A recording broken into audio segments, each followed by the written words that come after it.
Hey guys, and welcome back to this channel. In this video, I'll be showing you guys how you can change the color of like pasted elements in Canva. So I have this image here. This is actually from Canva, but I just exported it. Select edit image, go to adjust, and if you scroll down, there's going to be a color edit here. So select the color that you want to change. For instance, I want to change the yellow one.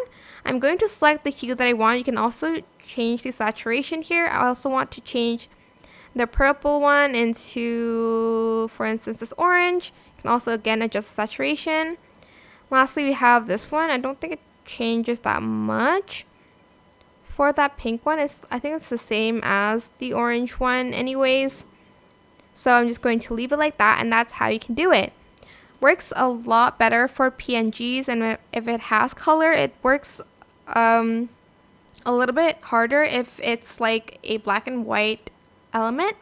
So I suggest you just using like a colorful one, and then you can change the color in Canva. I hope this tutorial was helpful for you guys. Don't forget to like, comment, share. Also subscribe to this channel if you haven't done that already. If you have any more questions, just leave it in the comment section down below. I will try my best to answer them all for you guys. If you found this video helpful, please click the thanks button above the description box down below. Thank you so much for watching. Bye.